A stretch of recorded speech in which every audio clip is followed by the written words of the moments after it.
Latest news updates కోసం ఇప్పుడే download చేసుకోండి media effects app. Welcome to media effects. మన దేశంలో చాలామందికి ఉదయం నిద్రలోంచి లేవగానే టీ తాగే అలవాటు ఉంటుంది. దాదాపు మనందరికీ మిల్క్ టీ అంటే చాలా ఇష్టం. ఆ టీ తాగకపోతే విపరీతమైన తలనొప్పి వస్తుంది. కప్పు టీ కడుపులో పడకపోతే తీవ్రమైన ఒత్తిడికి గురవుతారు. 2 సిప్పుల ఛాయ్ తాగిన తర్వాతే వారు చాలా రిఫ్రెష్గా ఫీల్ అవుతారు. టీని మోతాదు తాగితే ఎన్నో ప్రయోజనాలు కలుగుతాయి, కానీ అతిగా మాత్రం తాగకూడదు. ఇకపోతే కొంతమంది మిగిలిపోయిన టీని ఎప్పుడు కావాల్సి వస్తే అప్పుడు వేడి చేసుకొని తాగుతుంటారు. ఇలా చేస్తే ఏమవుతుందో ఎప్పుడైనా ఆలోచించారా?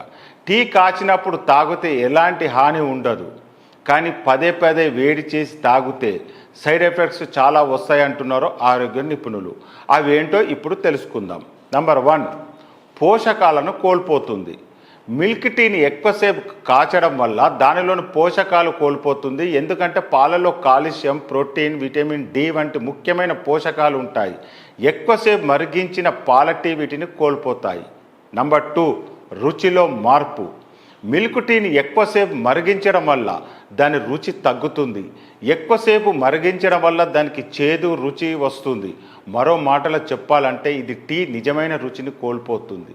ఇలా టీని వేడి చేసినప్పుడు శరీరానికి హాని కలిగించే బ్యాక్టీరియా వంటి సూక్ష్మజీవులు ఛాయలో ఏర్పడతాయి. Number 3, milk tea. ఒక్కసారి కాచిన టీని మళ్ళీ వేడి చేసి తాగడం వల్ల వికారం, విరోచనాలు వంటి జీర్ణ సమస్యలు వస్తాయని నిపుణులు చెబుతున్నారు. అంతేకాకుండా మళ్ళీ టీని వేడి చేయడం వల్ల రుచిలో కూడా మార్పు వస్తుంది. టీని పదే పదే కాచడం వల్ల ప్రోటీన్లు కరిగిపోతాయి, గడ్డ కడతాయి. ఇది టీ రూపాన్ని కూడా మారుస్తాయి. నంబర్ 4, యాంటీ యాక్సిడెంట్ గుణాలు తగ్గుతాయి. మిల్క్ టీని ఎక్కువగా మరిగించడం వల్ల పాలలోని యాంటీ యాక్సిడెంట్ గుణాలు నశిస్తాయి. దీనివల్ల అనేక ఆరోగ్య ప్రయోజనాలు పోతాయి. మిల్క్ టీని ఎక్కువగా తాగడం ద్వారా మీరు మొత్తం ఆరోగ్యానికి దోహదపడే కొన్ని ముఖ్యమైన సమ్మేళనాలు కోల్పోతారు.